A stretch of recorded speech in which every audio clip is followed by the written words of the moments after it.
So hello everyone, Carlos here with the Evolve Commerce Club, and I'm joined today by Joeri Billast, who's originally from Belgium but relocated to Portugal, based in Sintra. Talks about AI, talks about Web3. Joeri, very interesting background. You also joined our club. Today you delivered a talk on the CMO of the future. Absolutely. So what's the CMO of the future like? What it looks like? Well, it's really interesting how it is evolving these days. You know, the talk, I gave the same talk like in December.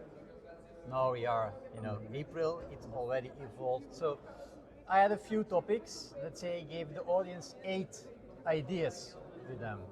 And a few of the ideas were obviously, using AI everywhere, AI first, because did you know that only 1 out of 4 CMOs has an AI strategy?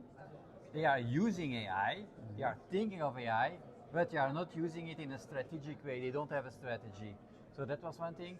The storytelling aspect is really important also in B2B, because I would say 70% of decisions in B2B are still based on emotions, on relations, on storytelling are really important, and community, like the aspect of community. I should not tell you that, but all of my messages too. Yeah, but I think, it's not that I think, our audience here is mostly B2B.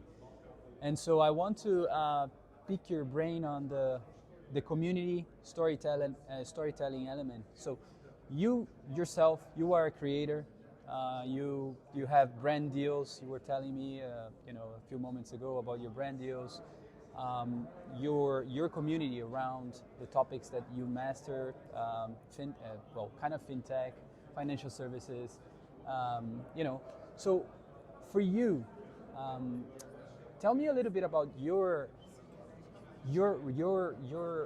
career as a creator and how companies are approaching you, because as a CMO of the future, now you've created a distribution channel. Like you've became the distribution channel, and some companies, at least in your space, it seems that they understand now the importance of working with someone like yourself to have access, which is what we do at Evolve as well, right? Absolutely. Access is really important. Partnerships, we also have been discussing that. So yes, I call myself the Web3 CMO, and people start to call me like that too.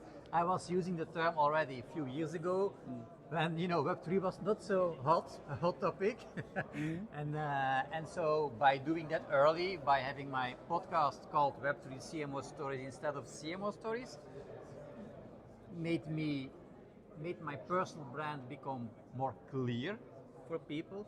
So as I said, then companies start to reach out to me because of that. But I must say that the community building happened a lot through the podcast, because that's for me networking.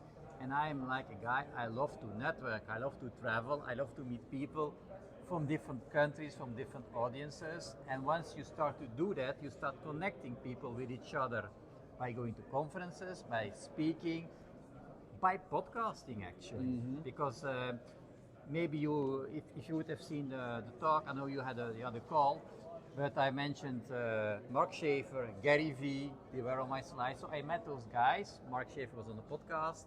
We now both know Dennis Yu. We talked to him yesterday. So it's actually evolving. Actually, the network is evolving, is growing all the time. And I love to network, and the community building, like I said, happens through my content and through, showing up. What it takes to build a community for you? What it takes? Well, build a community, start a community. That's, I think, not so difficult, but the difficulty is to keep the community alive and continue to grow, because I see a lot of communities that are dead after 1 year, that start really engaging, where you have people showing up. And myself, I've been in a few communities. I've started myself a community back in Belgium, and I know it takes effort. It takes to find within your community other leaders that are there to get the conversation going, and really give value within the community, that you, as the founder of the community, don't need to show up every day there, because when you are not there, other people are, the conversation keeps on going on. So, and as you know, in a community, if there are 100 members, a lot of people are maybe there and just listening. That's right. Then you have a number of people, I don't know the exact percentage, but that are, they are reacting and somewhat engaging, and then you have the real leaders who are like making the community grow. So I think those are different roles that you need to see, and so the difficulties for me and the challenge is, keeping the community alive and growing.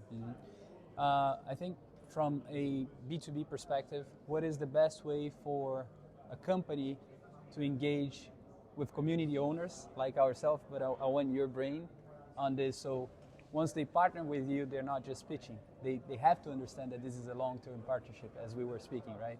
Yeah, so then, B2B, when I talk to B2B people, it's more in terms indeed of partnerships, as you say, in terms of long-term collaborations, and not directly like I give something, I want to get something in return directly, but it's like, like a farmer, you are seeding, and from both sides you see potential, and the potential is growing and it's coming out, and you help each other, and the more you do this, you can bring other people in the community, you can other people bring other people in the partnerships.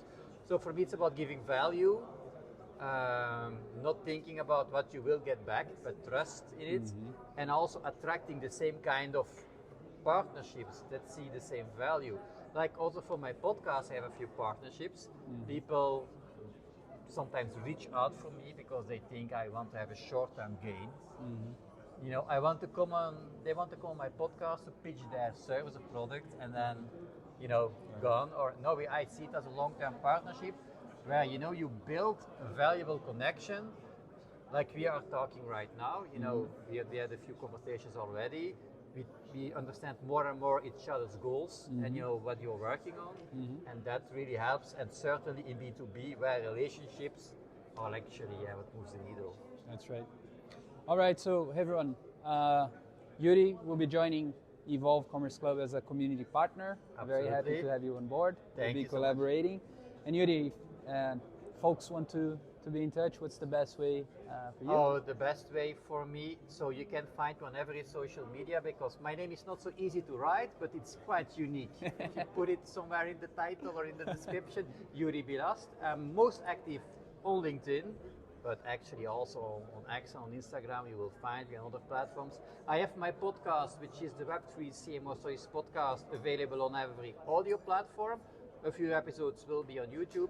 And lastly, my website is web3.net, which is actually Dutch for Web3. Very good. Thanks very much, sir. Thanks so much. Yeah.